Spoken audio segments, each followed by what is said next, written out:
రీఓపెనింగ్లో అవి ఓపెన్ చేసుకుంటూ పోతే అయిపోతుంది. ఈ పిచ్చితనాలు ఏంటంత?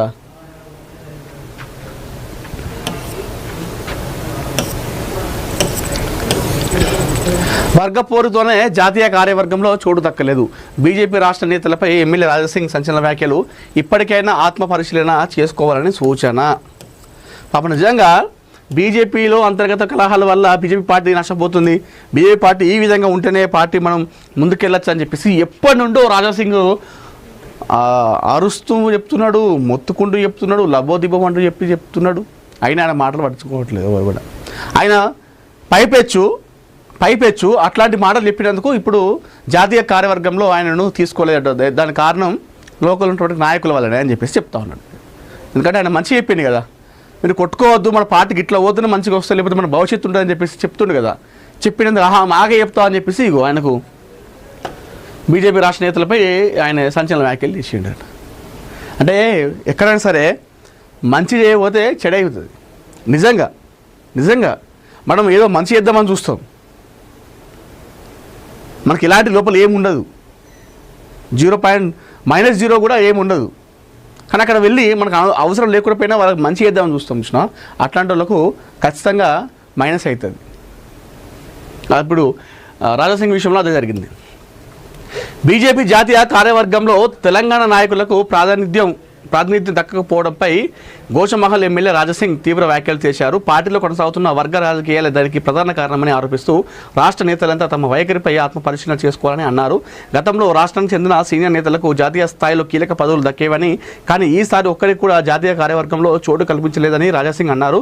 తెలంగాణ బీజేపీలో నిరంతరం గ్రూప్ రాజకీయాలు నడుస్తున్నాయని, ప్రతి చిన్న విషయానికి ఢిల్లీకి వెళ్లి ఒకరిపై ఒకరు ఫిర్యాదు చేసుకునే సంస్కృతి పెరిగిపోయిందని విమర్శించారు. నాయకుల మధ్య ఉన్న ఈ తీవ్ర విభేదాల వల్లే తెలంగాణ నేతలు మారరు అనే ముగింపునకు అధిష్టానం వచ్చి ఉంటుందని, అందుకే ఈ నిర్ణయం తీసుకుందని వ్యాఖ్యానించారు. దేశవ్యాప్తంగా పార్టీని బలోపేతం చేసేందుకు జాతీయ అధ్యక్షుడు నితిన్ నబీన్ నాయకత్వంలో ప్రత్యేక ప్రణాళికలు జరుగుతున్నాయని పేర్కొన్నారు. రాష్ట్ర నేతలంతా పాత విభేదాలను, స్వయం ప్రయోజనాలను పక్కన పెట్టి పశ్చిమ బెంగాల్ తరహాలో ఐక్యంగా పోరాడి తెలంగాణలో పార్టీని అధికారానికి తీసుకురావడమే ధ్యేయంగా పనిచేయాలని పిలుపునిచ్చారు. ఐకమత్యంతో పోరాడితేనే భవిష్యత్తులో పార్టీ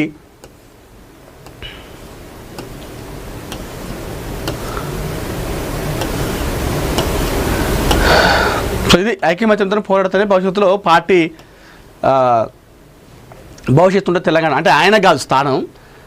తెలంగాణలో ఉన్నటువంటి బీజేపీ రాష్ట్ర నాయకులకు జాతీయ కార్యవర్గంలో అవకాశం కల్పించలేదని చెప్పేసి ఆయన ఆవేదన వ్యక్తం చేస్తున్నాడు. అంటే ఇందాక నేను చెప్పింది కూడా అది నిజమే, అది వాస్తవమే. అయితే ఇక్కడ ఆయన ఇంటెన్షన్ ఏంటంటే తెలంగాణ బీజేపీ నాయకులకు ఒక్కరికి కూడా జాతీయ కార్యవర్గంలో అక్కడ అవకాశం ఇవ్వలేదు. ఎందుకు ఇవ్వలేదంటే తెలంగాణలో బీజేపీ నాయకులు లొల్లి ఈ కొట్లాటల వల్లే చిన్నదానికి పెద్దదానికి పోయి ఢిల్లీకి పోయి చాడీలు చెప్పుకుని ఒకరి మీద ఒకరు ఇవన్నీ చేసడం వల్లే ఈ తెలంగాణ బీజేపీ నాయకులు మారరు అని చెప్పేసి వాళ్ళు ఒక నిర్ణయానికి వచ్చి బీజేపీ అధిష్టానం వీళ్ళకి ఎవ్వరికి కూడా ఆ అవకాశం ఇవ్వలేదట. ఇప్పటికైనా ఈ లొల్లీలు కొట్లాటలు బంద్ చేసి ఏదైతే పశ్చిమ బెంగాల్ తరహాలో అక్కడ ఎన్నికలు వచ్చినప్పుడు అందరు నాయకులు ఏ విధంగా కలిసిపోయారో అట్లా అందరూ కలిసిమెలిసి పోతేనే పార్టీకి భవిష్యత్తు ఉంటుంది. పాపం నిజంగా ఈ రాజాసింగ్ లెక్క ఇప్పుడు ఎవరైతే బీజేపీ తెలంగాణలో ఈ అంతర్గత విభేదాలు కలహాలు పెట్టుకుంటున్నారో, మాటికి పోయి చాడీలు చెప్పుకుంటున్నారో, ఈయనలాగా అందరికీ అట్లుంటే ఇప్పటికీ బీజేపీ తెలంగాణ చాలా ఇంకెక్కువ ఇంప్రూవ్ అయ్యేది.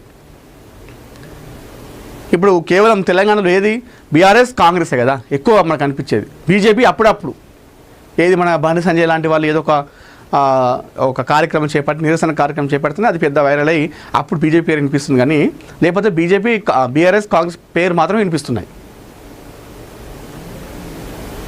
రాజాసింగ్ చెప్పింది 100% నిజం. ఇప్పుడు ఆయన మంచి చెప్పినందుకు ఆయన మీద అందరూ అనుకుంటారు, నీకేం అవసరం, నువ్వు బీజేపీ పార్టీ కాదు కదా, నేను తీసేసిరు కదా, నీకేం అవసరం అని చెప్పేసి మాట్లాడతాం. ఆయనను బీజేపీ పార్టీ తీసేయవచ్చు కాక, కానీ ఆయన బీజేపీ ఆ భావజాలం అంతా ఆయనకు ఉన్నది. బీజేపీలో ఏ విధంగా ఉండాలి ఎట్లా అనేది మొత్తం ఆయనకు ఆ రకంగా ఆయన ఉన్నాడు. ఇప్పుడు ఎవరైతే లొల్లులు పెట్టుకుంటున్నారో అసలు వాళ్ళు ఆ లొల్లులు పెట్టుకుంటూ ఈ చాడీలు చెప్పుకుంటే వాళ్ళకు బీజేపీ పార్టీలో అసలు అలాంటి వాటికి ఇది ఛాన్సే ఉండదు. మరి ఎందుకు తెలంగాణలో బీజేపీ నాయకులకి అసలు ఎందుకు ఎత్తుందో అర్థం అవుతుంది. మామూలుగా బీజేపీ నాయకులకు వాళ్ళు తెలిసింది ఒకటే, వాళ్ళకి ఏమైనా సరే పార్టీని ముందుకు తీసుకెళ్ళాలి. నేను పెద్ద ప్రోటోకాల్ అట్లా ఏముండదు బీజేపీ నాయకులలో. మరి తెలంగాణలో ఎందుకు కొత్తగా సంస్కృతి వచ్చిందో నాకు అర్థమవుతలేదు. పార్టీని ముందు తీసుకుపోయే విషయంలో వాళ్ళు కొట్లాడతారు, చేస్తారు. స్టార్టింగ్లో బాగానే ఉన్నారు బీజేపీ పార్టీ. మరి ఈ గత 3-4 సంవత్సరాల నుంచి ఇది నడుస్తూ ఉంది. ఈ లొల్లీలు, కొట్లాటలు, అంతర్గత కలహాలు, ఒకరిపైన ఒకరు చాడీలు చెప్పుకున్నాడు. ఈ సంస్కృతి అసలు ఉండదు బీజేపీలో. మళ్ళీ ఇట్లాంటి కథలు మళ్ళీ వేరే ఏ రాష్ట్రాలు లేదు. ఈ బీజేపీలో అంతర్గత కలహాలు అంటే మామూలుగా వేరే పార్టీలలో చూస్తాం అంతర్గత కలహాలు. టీఎంసీలో అంతర్గత కలహాలు, కాంగ్రెస్ పార్టీలో అంతర్గత కలహాలు, బీఆర్ఎస్ పార్టీలో అంతర్గత కలహాలు, టీడీపీలో అంతర్గత కలహాలు, జనసేనలో అంతర్గత కలహాలు, ఇట్లా అన్ని పార్టీల్లో అంతర్గత కలహాలు ఉంటాయి. బీజేపీ పార్టీలో అసలు అలాంటి వారికి ఛాన్సే ఉండదు. కానీ తెలంగాణలో అది చేసి చూపించారు బీజేపీ నాయకులు. రాజాసింగ్ చెప్పిన దాంట్లో 100% పనులు నిజం. అందరు కలిసి కట్టుకపోతేనే బీజేపీ పార్టీకి తెలంగాణలో భవిష్యత్తు ఉంటుంది. లేదంటే మాత్రం శూన్యం. ఇంకొకటి ఏంటంటే ఈ లొల్లీలు పెట్టుకోవడం వల్లనే, ఈ లొల్లీలు కొట్లాటలు పెట్టుకోవడం వల్లే తెలంగాణ బీజేపీ నాయకులు ప్రతి దానికి కూడా ఒకరిపైన ఒకరు చాడీలు చెప్పుకోవడం వల్లనే వీళ్ళు మారు అని చెప్పేసి అధిష్టానం, బీజేపీ అధిష్టానం ఆ నిర్ణయం తీసుకొని వాళ్ళకు జాతీయ కార్యవర్గంలో ఇవ్వలేదు ఛాన్స్. వాళ్ళు ఇస్తే ఎవరికైనా ఒకరికి ఇస్తే మళ్ళీ వేరే వాళ్ళు మళ్ళీ దీని మీద ఇక రాజకీయం చేసి ఇంకా అది చేస్తారు, దానివల్ల పార్టీ డ్యామేజ్ అవుతుందని చెప్పేసి భయపడి వాళ్ళు ఈ నిర్ణయం తీసుకున్నట్టుగైతే రాజాసింగ్ వ్యాఖ్యలు చేస్తూ ఉన్నారు. మాజీ ఎమ్మెల్యే రేఖా కాంతారావుకు ఉరడ లైంగిక వేధింపుల కేసు కొట్టేసిన హైకోర్టు. ఇరుపక్షాల వాదనలు విని కేసు కొట్టివేసిన హైకోర్టు అట. ఓకే, అంటే ఇప్పుడు బీఆర్ఎస్ మాజీ ఎమ్మెల్యే రేఖా కాంతారావుకు తెలంగాణ హైకోర్టులో ఊరట లభించింది. ఆయనపై నమోదైన లైంగిక వేధింపుల కేసును న్యాయస్థానం కొట్టివేసింది. పెళ్లి పేరుతో ఓ యువతిని లైంగికంగా వేధించారని ఆరోపిస్తూ హైదరాబాద్లోని పంజాగుట్ట పోలీస్ స్టేషన్లో కాంతారావుపై కేసు నమోదైంది. తన ప్రైవేట్ ఫోటోలతో కాంతారావు బ్లాక్మెయిల్ చేస్తున్నారని, రియల్ ఎస్టేట్ వ్యవహారం పేరుతో తన వద్ద నుంచి 4 లక్షలు తీసుకొని మోసం చేశారని కూడా ఆమె ఆరోపించినట్లు పోలీసులు తెలిపారు. తనపైన నమోదైన కేసును సవాల్ చేస్తూ రేఖా కాంతారావు తెలంగాణ హైకోర్టును ఆశ్రయించారు. దీనిపై విచారణ చేపట్టిన ధర్మాసనం ఇరుపక్షాల వాదనలు విన్న అనంతరం ఆయనపై నమోదైన కేసును కొట్టివేసింది.